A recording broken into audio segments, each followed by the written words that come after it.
Puji Tuhan, Shalom Bapak Ibu Saudara dikasih Tuhan. Tanpa terasa kita sudah kurang lebih 4 bulan kita ibadah di rumah seperti ini. Kita selalu bersyukur bahwa apapun yang Tuhan izinkan, Tuhan rancangkan, selalu baik dalam kehidupan kita. Dan biarlah pada kesempatan ini kita mau sama-sama belajar firman Tuhan yang akan terus menguatkan kita, menuntun kita untuk kita selalu berjalan dalam rencana Tuhan yang baik. Mari kita berdoa. Tuhan, kami bersyukur kepada Tuhan. Di minggu pertama bulan Juli, kami kembali datang dalam ibadah kami di rumah kami masing-masing. Biarlah setiap pujian, penyembahan yang sudah kami naikkan bersama-sama dengan keluarga kami masing-masing, biarlah itu menjadi suatu persembahan, suatu kemuliaan hanya untuk Engkau saja ya Tuhan. Terima kasih, dan pada saat ini kami mau sama-sama belajar mendengarkan firman Tuhan. Kiranya Roh Kudus boleh menjamah, Roh Kudus boleh menyentuh setiap hati kami, sehingga setiap berita kebenaran firman Tuhan biarlah menjadi suatu kekuatan, menjadi suatu pegangan, menjadi suatu jawaban bagi setiap pergumulan-pergumulan kehidupan kami. Terima kasih Tuhan Yesus. Urapi kami semua umat-Mu, persiapkan hati kami seperti tanah yang baik, dan hamba-Mu yang Tuhan pakai dan Tuhan sudah persiapkan, kiranya kuasa, hikmat, urapan daripada Allah menyertai hamba-Mu melalui pemberitaan firman Tuhan di saat ini. Terima kasih Tuhan Yesus. Dalam nama Yesus kami berdoa dan kami sama-sama belajar firman-Mu. Amin. Puji Tuhan, Shalom Bapak Ibu Saudara dikasih Tuhan, salam sejahtera untuk kita semua. Dan pada bulan Juli ini, tema besar kita di jemaat yaitu pasti ada jalan. Ya, tema ini merupakan suatu pergumulan, suatu hasil doa bagaimana di tengah pertengahan tahun 2020. Ya, kita udah masuk pada pertengahan tahun 2020. Mungkin kita banyak sekali melewati pergumulan-pergumulan kehidupan, tapi percayalah bahwa seberat apapun, serumit apapun, selama apapun pergumulan kita, di dalam Yesus pasti ada jalan keluar. Nah, dalam bulan Juli ini kita akan banyak berbicara tentang bagaimana Tuhan membentuk kita, Tuhan membawa kita melalui sebuah pergumulan-pergumulan, tetapi pada akhirnya, pada ujung-ujungnya, pada finalnya kita akan melihat Allah membela setiap kehidupan kita. Pasti ada jalan keluar. Tidak peduli seberat apapun, tidak peduli selama apapun, tidak peduli seberat apapun pergumulan kita. Selama kita di dalam Yesus, selama iman kita berpusat pada Kristus, maka saya percaya selalu ada jalan keluar yang pasti dari setiap pergumulan kita. Nah, hari ini kita akan sama-sama belajar satu cerita di dalam Injil Markus.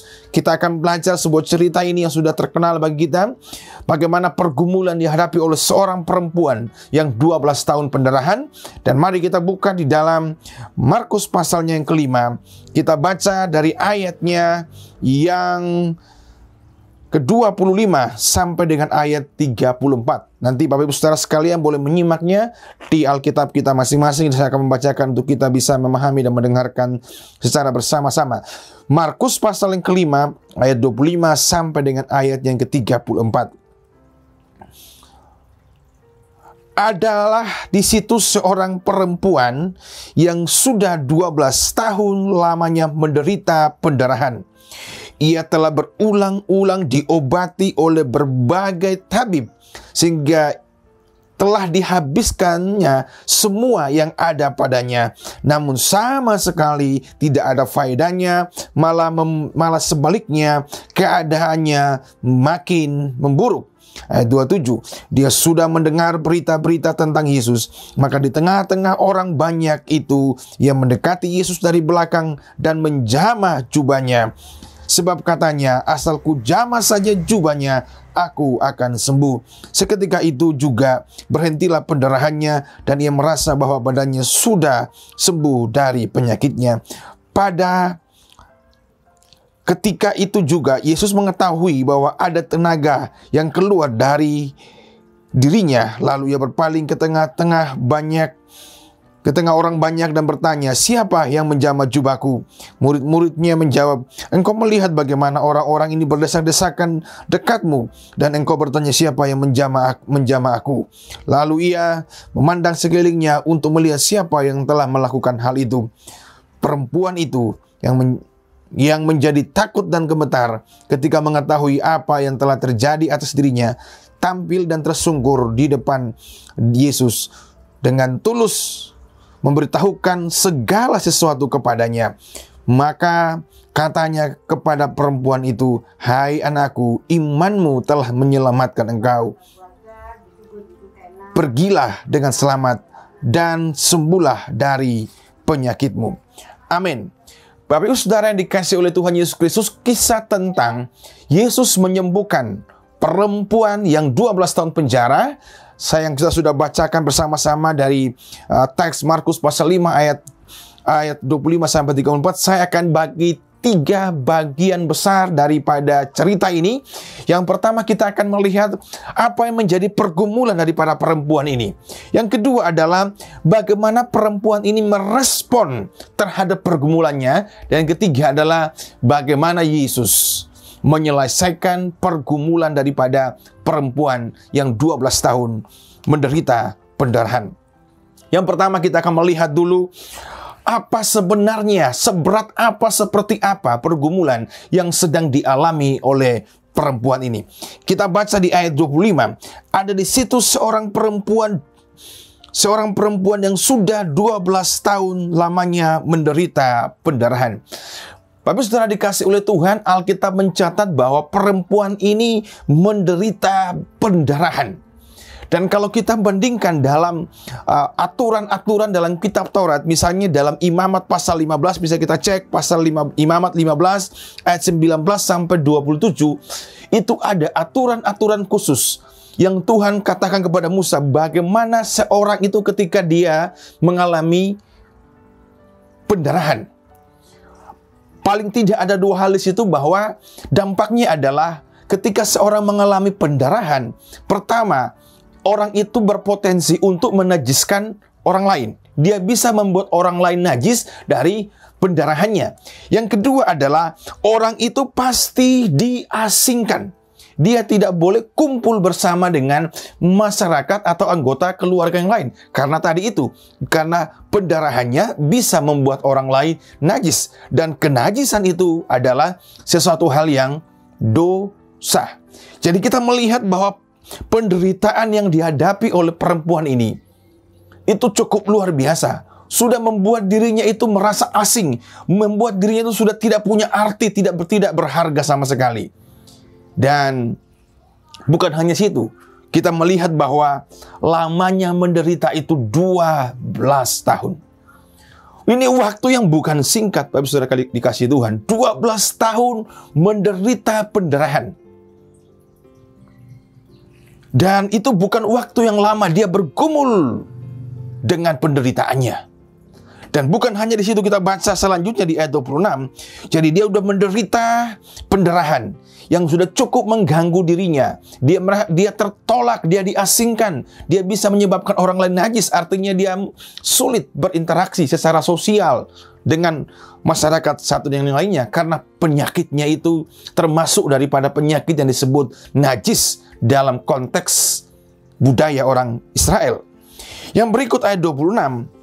Apa yang menjadi pergumulan juga daripada perempuan ini?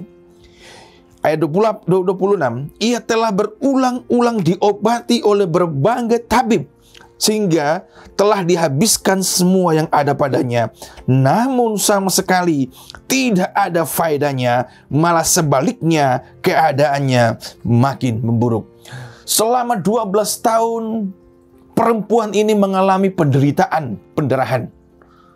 Di ayat 20 dikatakan bahwa dia sudah berulang-ulang pergi ke tabib untuk diobati. Ya. Mungkin sudah beberapa tabib, beberapa dokter, beberapa macam mungkin obat yang dia sudah minum, dia konsumsi demi kesembuhan dia. Tetapi dikatakan di sini, itu hasilnya tidak ada sama sekali. Justru dikatakan bahwa bukan keadaannya tambah baik, tapi justru keadaannya tambah buruk. Kita bisa bayangkan bagaimana tekanan dan pergumulan penderitaan daripada perempuan ini. Sudah begitu lama, 12 tahun, sudah berobat ke sana sini, tapi tidak ada hasilnya. Secara kesehatannya terganggu, dan juga pasti ekonominya terganggu. 12 tahun dia menderita, dan dia pergi berobat ke setiap tabib, itu pasti mengeluarkan biaya yang cukup banyak. Jadi, Bapak sudah dikasih Tuhan, secara kesehatan yang dialami oleh perempuan ini adalah udah cukup menyiksa dia. Plus ekonominya pun juga pasti habis-habisan demi untuk pemulihan kesehatannya. Tetapi hasilnya kita melihat bahwa tidak ada hasil yang baik. Tidak ada hasil yang bisa membuat dia sembuh dari penyakit pendarahannya ini.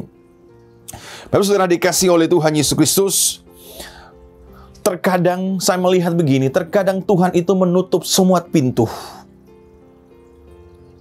Supaya apa? Supaya kita hanya bisa melihat satu pintu untuk menyelesaikan masalah kita, yaitu pintu di dalam jalan Kristus. Seperti perempuan ini, segala macam upaya semua tertutup. Ya, berobat dari tabib satu ke tabib yang lain, obat satu diganti dengan obat yang lain, semua hartanya habis, tapi semuanya tidak memberikan hasil yang baik bagi dirinya. Semuanya tertutup. Maka saya katakan tadi bahwa terkadang Tuhan izinkan semuanya pintu tertutup, supaya kita bisa melihat hanya satu pintu untuk menyelesaikan persoalan kita, yaitu di dalam Kristus. Dan inilah yang akan menjadi topik kita, melihat bahwa kita sudah tahu bagaimana tekanan, bagaimana pergumulan, bagaimana penderitaan daripada perempuan ini. 12 tahun dia bergumul. Bergumul dengan penyakitnya. Bergumul penerimaan dia di masyarakat. Itu begitu dia ditolak karena dianggap najis ketika menyentuh masyarakat atau siapapun yang dia sentuh itu pasti dikatakan najis. Dia tertolak karena keadaannya, kesehatannya terganggu, ekonominya habis-habisan demi untuk pemulihan dia. Dan hari ini kita akan lihat bahwa apa yang menjadi respon daripada perempuan yang 12 tahun pendarahan. Dia sudah melakukan berbagai macam upaya. Dan bagian kedua ini kita akan melihat apa yang menjadi respon daripada perempuan tersebut terhadap pergumulannya. Kita lihat di ayatnya yang ke-27.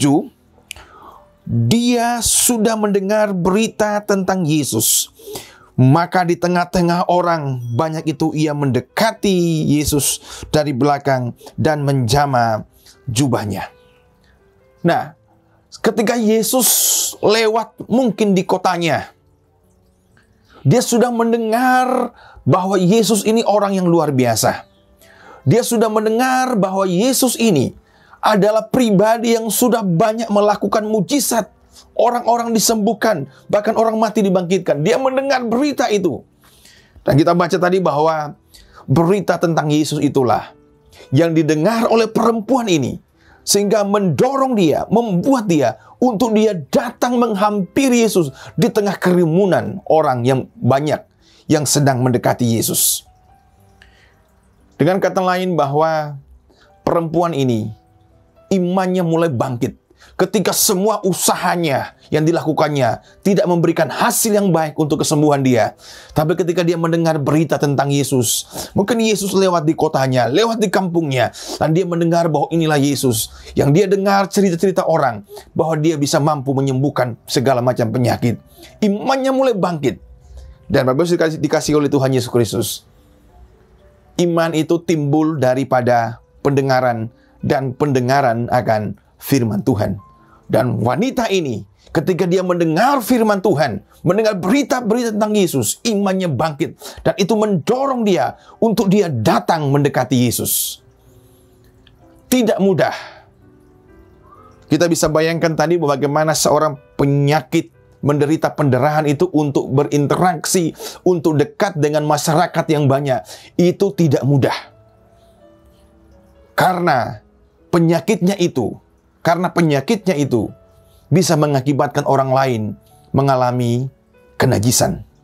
Dan ketika dia mendengar berita bahwa Yesus datang di kotanya, dan dia punya niat, dia punya tekad untuk dia mendekati Yesus, pasti ada tantangan luar biasa. Kalau kita baca tadi di cerita sebelumnya bahwa orang banyak itu berbondong-bondong, orang banyak mendekati Yesus, tapi dia tidak peduli ya, dengan banyaknya orang yang datang mendekati Yesus.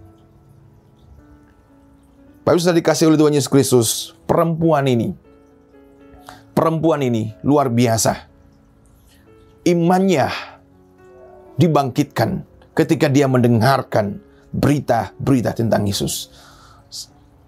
Bapak sudah dikasih Tuhan Yesus Kristus, hari ini seberapa banyaknya kita mendengarkan berita-berita firman Tuhan? Seberapa seringnya kita mendengarkan berita-berita firman Tuhan? Apakah iman kita dikuatkan? Apakah iman kita dibangkitkan ketika kita mendengarkan berita-berita kebenaran firman Tuhan? Perempuan yang 12 tahun mengenai pendarahan, tapi ketika berita tentang Yesus dia dengar di telinganya, itu membangkitkan dia, mendorong dia untuk dia datang mendekati Yesus.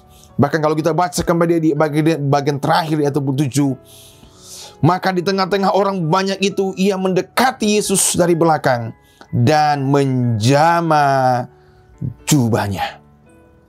Ayat 28, sesebab katanya, asal ku jama saja jubahnya, aku akan sembuh. Perempuan ini yang 12 tahun mengalami pendarahan, dia mendekati Yesus. Di tengah banyaknya orang yang berbondong-bondong, kerumunan orang yang mendekati Yesus, dia tidak peduli apa kata orang. Saya percaya bahwa orang-orang di sekotanya sudah tahu bahwa perempuan ini 12 tahun pendarahan. Berarti dia sudah cukup terkenal bahwa dia ini sudah menjadi seorang wanita yang pesakitan, wanita yang sudah lama menderita. Jadi sudah cukup terkenal, pasti. Dan orang sudah banyak mengenal dirinya, tapi dia tidak peduli dengan hal itu. Karena imannya begitu luar biasa. Dia datang mendekati Yesus dan dia satu perkataan iman yang luar biasa. Asal ku jama saja jubahnya, maka aku akan sembuh.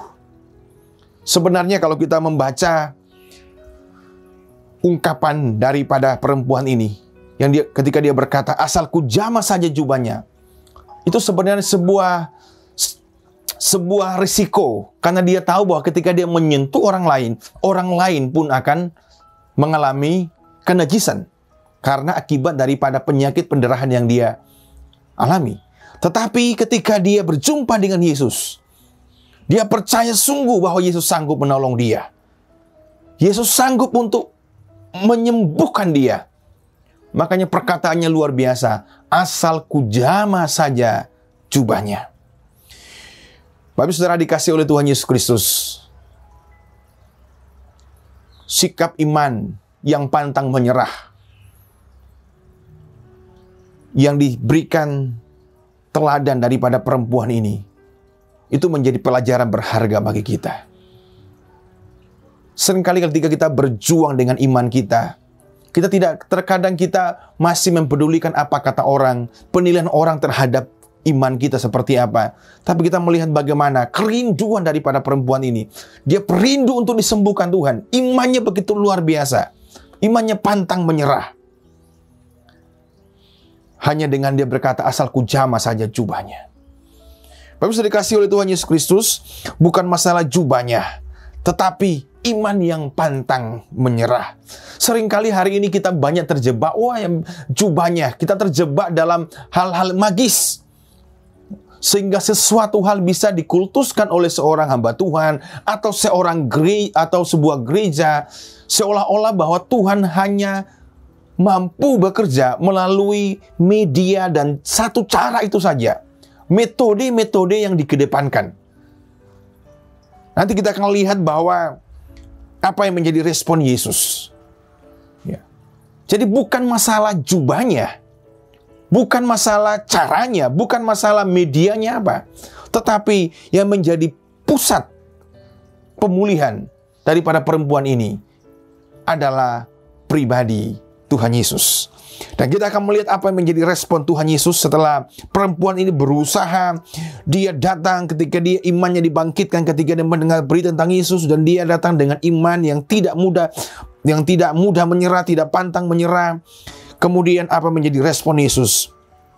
Ketika perempuan ini berkata, asal kujamah saja jubahnya, dan kemudian dia sembuh. Di ayat 29 dikatakan, seketika itu juga berhentilah pendarahannya, dan ia merasa bahwa badannya sudah sembuh dari penyakitnya. Ayat 30, ini merupakan respon Yesus. Jadi poin yang ketiga, kita akan melihat bagaimana respon Yesus ketika perempuan ini disembuhkan. Pada ketika itu juga Yesus mengetahui bahwa ada tenaga yang keluar dari dirinya. Lalu ia berpaling di tengah orang banyak dan bertanya, siapa yang menjamah jubahku? Murid-muridnya menjawab, engkau melihat bagaimana orang-orang ini berdesak-desakan dekatmu, dan engkau bertanya, siapa yang menjamah aku? Ketika perempuan itu berkata, asal ku jamah saja jubahnya, maka aku sembuh. Kemudian seketika itu sembuhlah perempuan itu. Terjadi sesuai dengan imannya.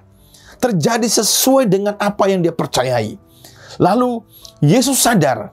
Dikatakan bahwa Yesus sadar bahwa ada kuasa. Atau dalam kalau Injil lain dikatakan ada kuasa. Di Markus dikatakan ada tenaga yang keluar dari diri Yesus. Lalu dia bertanya bahwa siapa yang melakukan? Tapi pertanyaan Yesus bahwa bukannya Yesus tidak tahu tindakan perempuan tersebut. Ketika Yesus bertanya di ayat 20, di ayatnya yang ke-30 dikatakan bahwa siapa yang menjamah jubahku? Itu pertanyaan bukan berarti Yesus tidak tahu tindakan daripada perempuan ini. Pasti dia maha tahu, dia selain manusia, dia juga Allah. Tetapi pertanyaan Yesus, siapa yang menjamah jubahku? Tujuan Yesus bertanya siapa yang menjamah jubahku adalah supaya perempuan yang telah disembuhkan tersebut dapat memuliakan Allah di tengah-tengah orang banyak. Kita lihat ayat 33. Perempuan itu yang menjadi takut dan gemetar ketika mengetahui apa yang telah terjadi atas dirinya, tampil dan tersungkur di depan Yesus, dan dengan tulus memberitahukan segala sesuatu kepadanya. Jadi pertanyaan Yesus, siapa yang menjamah jubahku? Bukan Yesus tidak tahu bahwa perempuan yang 12 tahun mengalami pendarahan sudah sembuh, sudah dipulihkan. Tapi Yesus tujuannya adalah Yesus mau supaya perempuan yang sudah disembuhkan itu dapat memuliakan Allah di tengah-tengah orang banyak. Bukannya Yesus mau mempermalukan perempuan ini, tapi Yesus mau supaya orang lain, orang banyak yang berdesak-desakan bersama-sama dengan Yesus boleh melihat satu perbuatan ajaib. Bisa saja Bapak sudah dikasih oleh Tuhan Yesus, mungkin saja perempuan tersebut berusaha menutupi dirinya dari pengamatan banyak orang. Karena memang penyakitnya yang sudah membuat dia menjadi orang yang menyendiri. Dan ingin datang dan pergi tanpa diperhatikan orang. Namun Tuhan Yesus dengan pertanyaan yang berulang-ulang mendesak untuk maju dan mengakui berkat kesembuhan yang telah diterimanya. Sebenarnya bisa saja Yesus itu biarkan perempuan ini pergi setelah dia sembuh, menjamah jubah Yesus dan dia mengalami kesembuhan. Bisa dia pergi, tapi Tuhan tidak mau. Tuhan bertanya, siapa yang menjamah jubahku? Tuhan mau supaya perempuan ini bisa menjadi saksi, kesaksian untuk kemuliaan nama Tuhan bagi orang-orang banyak, bahwa Tuhan sudah menyembuhkan dia. Dengan kata lain, Tuhan itu sedang memulihkan reputasi perempuan ini di depan banyak orang. Bayangkan 12 tahun dia terisolasi. 12 tahun dia menderita, dianggap najis. Tapi Yesus sengaja untuk bertanya, siapa yang menjamah jubahku? Supaya perempuan ini mengaku di depan banyak orang. Saya katakan tadi bahwa Yesus tidak hanya mau menyembuhkan penyakitnya, Tapi Yesus juga mau memulihkan reputasi, image daripada perempuan ini di tengah-tengah orang banyak. Selama 12 tahun, dia menjadi wanita yang tertolak. Selama 12 tahun, dia menjadi wanita yang mungkin dihindari oleh banyak orang. Selama 12 tahun, dia menjadi wanita yang mungkin sulit berinteraksi satu dengan yang lain sesama orang-orang di kotanya. Tetapi peristiwa ini luar biasa, respon Yesus. Yesus memulihkan penyakitnya. Tetapi juga Yesus memulihkan hubungan sosial daripada perempuan ini. Sehingga Yesus bertanya, siapa yang menjamah jubahku? Dia tidak bisa mengelak, sehingga membuat dia datang tersungkur. Dengan gemetar dan ketakutan, dia datang tersungkur di kaki Yesus. Nama Tuhan dipermuliakan di sana. Nama Tuhan dipermuliakan. Nama baik, reputasi daripada perempuan ini, hubungannya dengan masyarakat dipulihkan. Orang tidak melihat lagi dia sebagai perempuan yang najis, tapi dia menjadi perempuan yang sudah dipulihkan oleh Tuhan. Tapi dikasih oleh Tuhan Yesus Kristus. Kristus tidak hanya menginginkan suatu kesalehan yang bersifat pameran atau dipamerkan. Ia membenci sebuah kepura-puraan, tetapi ia merestui dan menginginkan suatu pengakuan yang sesuai dan penuh syukur dari keberhutangan kita padanya. Jadi Yesus luar biasa ketika perempuan ini dipulihkan. Ketika Tuhan sembuhkan perempuan ini, Tuhan juga memulihkan dia secara sosial. Tuhan pulihkan juga reputasinya. Tuhan juga pulihkan bagaimana image yang buruk daripada perempuan ini. Dan respon Yesus yang kedua, selain Yesus bertanya siapa yang menjamah jubahnya, kemudian Yesus berkata kepada perempuan ini di ayatnya yang terakhir, ayat 34, maka katanya kepada perempuan itu, hai anakku, imanmu telah menyelamatkan engkau. Pergilah dengan selamat dan sembuhlah dari penyakitmu. Pergilah dengan selamat dan sembuhlah dari penyakitmu. Bapak Ibu, saya merenungkan apa maksud perkataan Yesus ini. Pergilah dengan selamat, sembuhlah dari penyakitmu. Yesus mau memastikan kepada perempuan ini, ya. Yesus mau memastikan kepada perempuan ini bahwa yang menyembuhkan dia bukan jubahnya, tapi adalah pribadi Yesus itu sendiri. Bukan masalah jubahnya menyembuhkan yang dijamah oleh perempuan itu, tetapi pribadi Yesuslah yang menyembuhkan dia. Bisa saja mungkin berpikir ketika Yesus tidak mengatakan pergilah dengan selamat dan sembuhlah. Bisa saja kalau tidak ada perkataan Yesus demikian, bisa saja mungkin perempuan ini ketika dia selesai disembuhkan Tuhan, dia mungkin akan bercerita, waduh, jubahnya Yesus itu ada mujizat.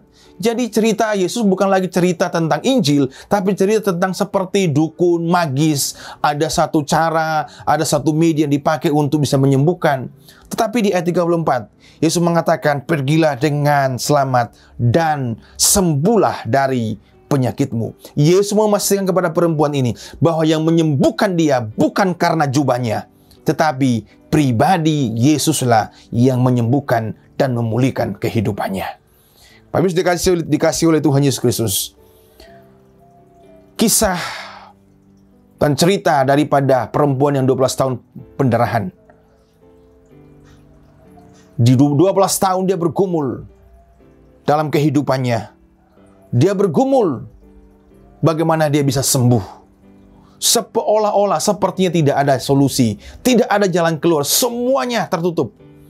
Tapi ketika dia berjumpa dengan Tuhan, ketika dia datang kepada Yesus, maka selalu ada jalan keluar yang Tuhan berikan dalam kehidupannya.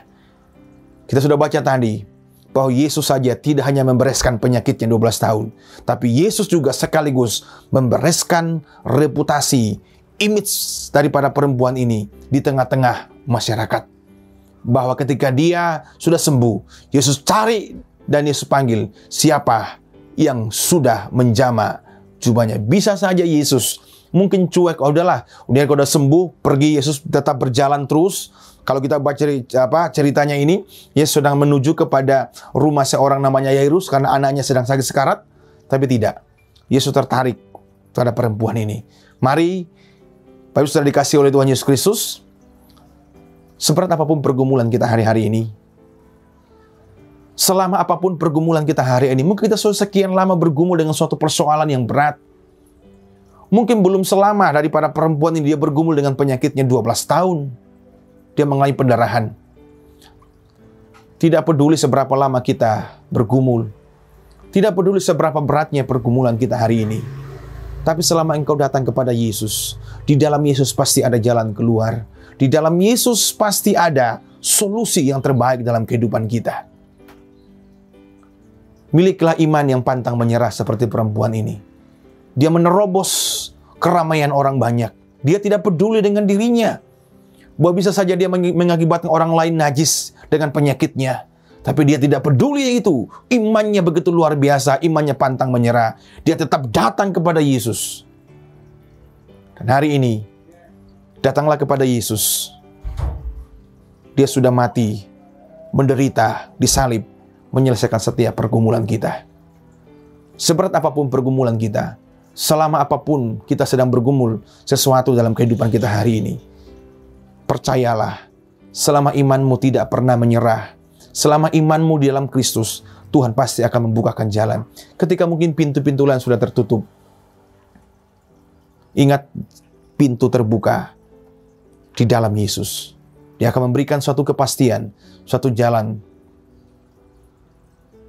untuk kita bisa melihat bagaimana kemuliaan Tuhan dinyatakan daripada setiap pergumulan kita.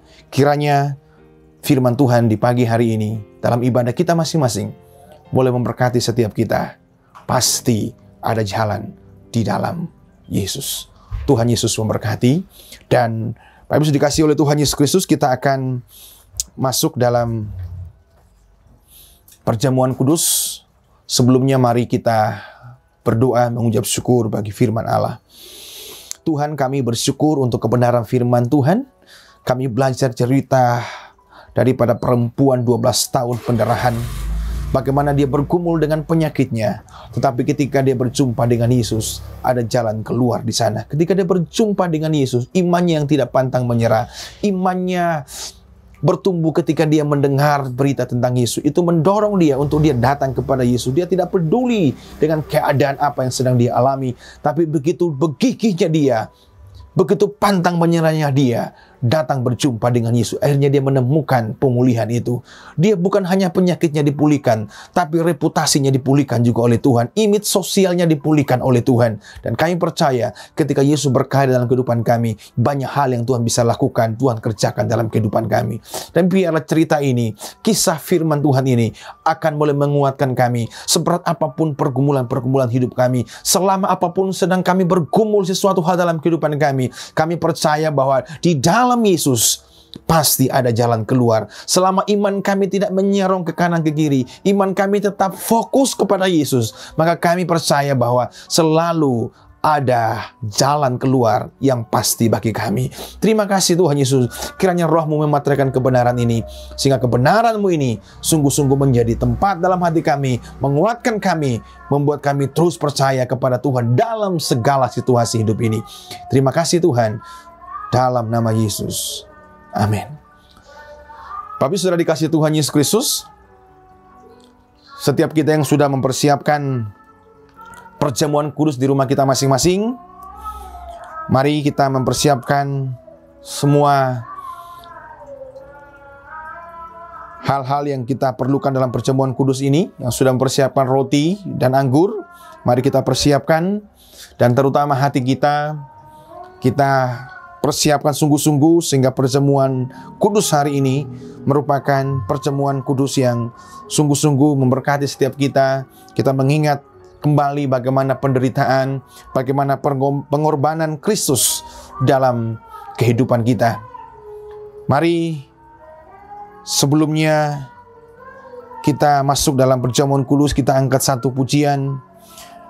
Karya terbesar dalam hidupku, bahwa karya terbesar dalam kehidupan kita yang Yesus sudah lakukan adalah ketika dia mati, dia memberikan dirinya untuk kita. Karya terbesar dalam hidupku, kasih yang terindah, hati yang mulia.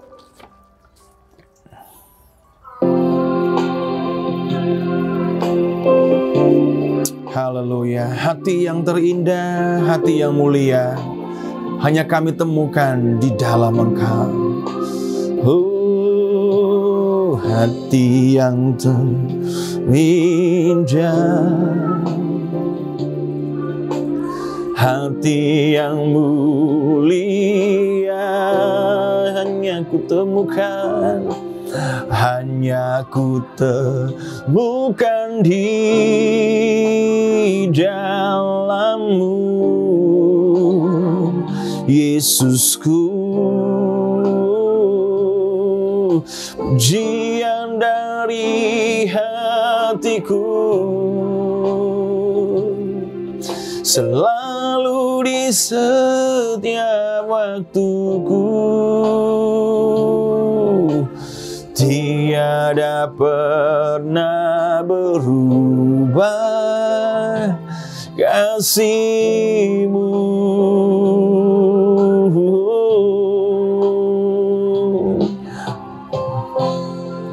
Dalam hidupku, pengorbanan-Mu yang selamatkanku, Engkaulah harta yang tak ternilai, yang ku miliki dan ku hargai. Yesus, Engkau ku kagumi.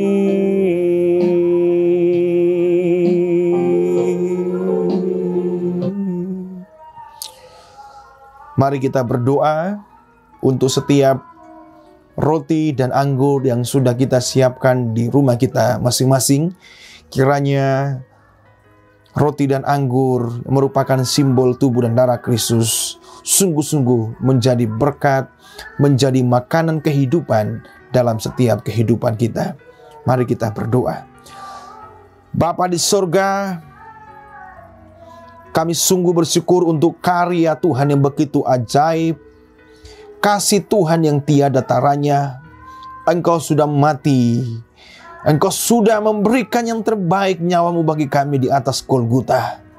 Di salib Engkau sudah membuktikan kasih yang sempurna itu. Dan terima kasih Tuhan Yesus. Pada kesempatan ini kami mau mempersatukan tubuh kami, kehidupan kami dengan tubuh dan darah-Mu yang Engkau sudah berikan bagi kami. Kami seharusnya manusia yang dimurkai, kami seharusnya manusia yang dikutuk karena segala pelanggaran-pelanggaran dosa kami. Tapi karena kasih karunia Allah itulah Engkau sudah menebus, menyelamatkan kami. Hamba berdoa untuk setiap roti, anggur yang sudah dipersiapkan oleh jemaat-Mu, umat-Mu di rumah mereka masing-masing. Kiranya Tuhan berkati dan Tuhan kuduskan semuanya itu di dalam nama Bapa, Anak, dan Roh Kudus. Sehingga setiap kami makan dan minum daripada roti ini, kami benar-benar mendapatkan berkat-berkat Allah yang luar biasa. Kami boleh mengingat kembali bagaimana makna dan arti daripada pengorbanan Tuhan. Sehingga kehidupan kami ini, kami makin serupa, segambar, dan mengikuti setiap teladan-teladan yang Tuhan sudah berikan bagi kami. Teladan kesetiaan, teladan pengorbanan. Kiranya Tuhan, Engkau terus memberikan kami kekuatan untuk menjalani setiap kehidupan ini. Dan biarlah melalui perjamuan kudus ini, kami percaya setiap kami yang dalam kelemahan iman dikuatkan oleh Tuhan, yang sedang dalam putus asa diberikan pengharapan di dalam Kristus, yang sedang menderita berbagai macam pergumulan hidup diberikan jalan keluar oleh Tuhan, yang sedang bergumul dengan berbagai macam dosa yang mengikat, Tuhan lepaskan dengan pengampunan yang sempurna di dalam nama Yesus. Terima kasih Bapa di sorga. Kami bersyukur kepada Tuhan. Kami mau menikmati tubuh dan darah-Mu dengan penuh iman dan ucapan syukur. Amin. Bapak Saudara dikasih Tuhan, mari persiapkan semua roti dan anggur yang sudah kita sediakan di rumah kita masing-masing. Dan mari kita angkat roti yang merupakan lambang daripada tubuh Kristus. Tubuh yang sudah menderita, tubuh yang sudah hancur, tubuh yang sudah diremukkan demi kita manusia yang berdosa. Sehingga kita layak mendapatkan tubuh kemuliaan bersama-sama dengan Dia.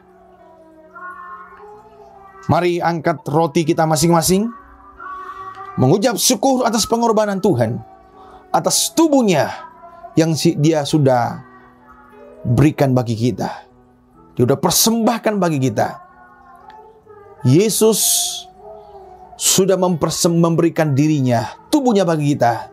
Biarlah tubuh kita ini pun kita persembahkan untuk kemuliaan nama Tuhan. Saya akan bacakan beberapa ayat, kemudian kita akan makan roti ini yang merupakan lambang tubuh Kristus dengan iman dan ucapan syukur. Dan sesudah itu ia mengucap syukur atasnya. Ia memecah-mecahkannya dan berkata, inilah tubuhku yang diserahkan bagi kamu. Perbuatlah ini menjadi peringatan akan aku. Bukankah roti yang kita pecah-pecahkan adalah persekutuan dengan tubuh Kristus? Amin. Mari kita makan dengan iman dan ucapan syukur dalam nama Yesus.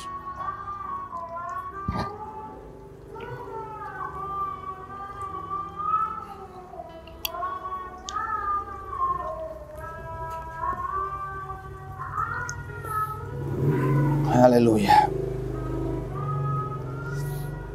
Mari Bapak Saudara dikasih Tuhan, angkat cawan yang berisi anggur. Ini bukan sekedar anggur biasa, tapi lambang daripada darah Kristus yang kudus dan mulia. Darah yang sudah dicurahkan, diberikan untuk kita. Di dalam darahnya ada kehidupan. Dia memberikan hidupnya supaya kita hidup di dalamnya. Dia memberikan darahnya supaya dosa kita diampuni. Walaupun dosa kita merah seperti kemisi, dengan darah Kristus akan putih seperti salju. Percayalah, darah Kristus lebih daripada cukup menyelamatkan kita, mengampuni kita, memulihkan kita, menyembuhkan kita. Saya akan bacakan beberapa ayat. Setelah itu kita akan minum dengan iman dan ucapan syukur. Demikian juga ia mengambil cawan sesudah makan lalu berkata, cawan ini adalah perjanjian baru yang dimeteraikan oleh darahku. Perbuatlah ini setiap kali kamu meminumnya menjadi peringatan akan aku. Bukankah cawan pengucapan syukur yang atasnya kita ucapkan syukur adalah persekutuan dengan darah Kristus? Amin. Mari kita minum dengan iman dan ucapan syukur dalam nama Yesus.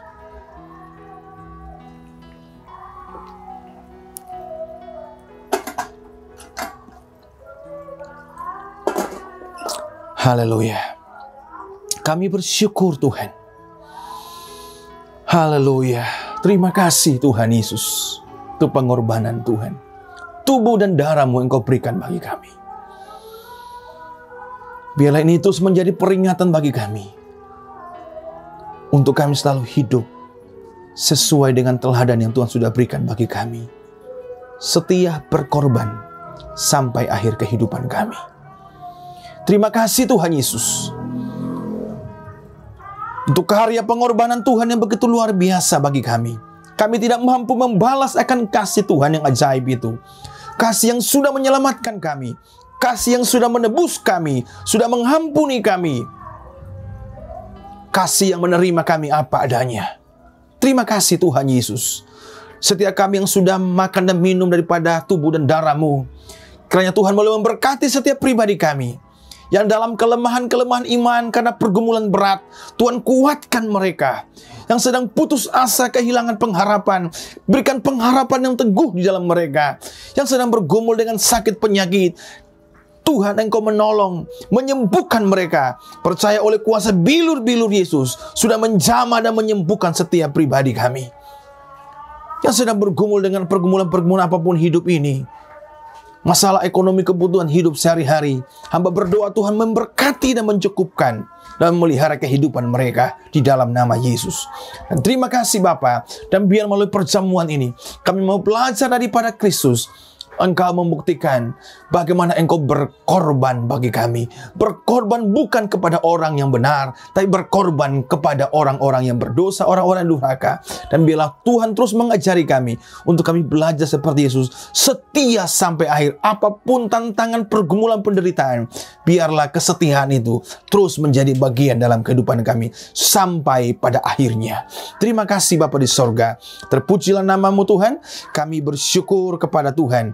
Dan biarlah ibadah kami setiap umat-Mu di rumah kami masing-masing, kiranya Tuhan boleh memberkati kami. Kami percaya bahwa janji Tuhan, orang yang setia mencari Engkau dalam ibadah-ibadah mereka, Tuhan berkati mereka. Roti dan yang dimakan, air yang diminum diberkati oleh Tuhan, dijauhkan daripada segala penyakit. Bahkan Tuhan berjanji, Tuhan akan membuat perbedaan antara orang yang beribadah dan orang yang tidak beribadah. Dan terima kasih Bapa di surga, kami bersyukur dan kami sama-sama akan mengakhiri ibadah ini. Kami menerima berkat yang terbaik yang daripada Tuhan. Bapa, kuduskanlah tangan hamba-Mu, dan biarlah tangan Allah sendirilah yang turun memberkati setiap kami umat yang setia mencari Engkau. Tuhan memberkati Engkau dan melindungi Engkau. Tuhan menyinari Engkau dengan wajah-Nya dan memberi Engkau kasih karunia. Tuhan menghadapkan wajah-Nya kepadamu dan memberi Engkau damai sejahtera. Di dalam nama Bapa, Anak, dan Roh Kudus, hamba sampaikan berkat ini bagi umat-Mu. Amin. Bapa, terima kasih.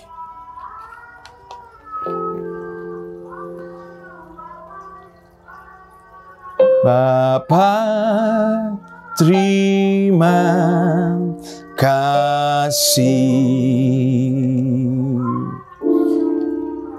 Bapa, terima kasih. Bapa di dalam surga, ku berterima kasih.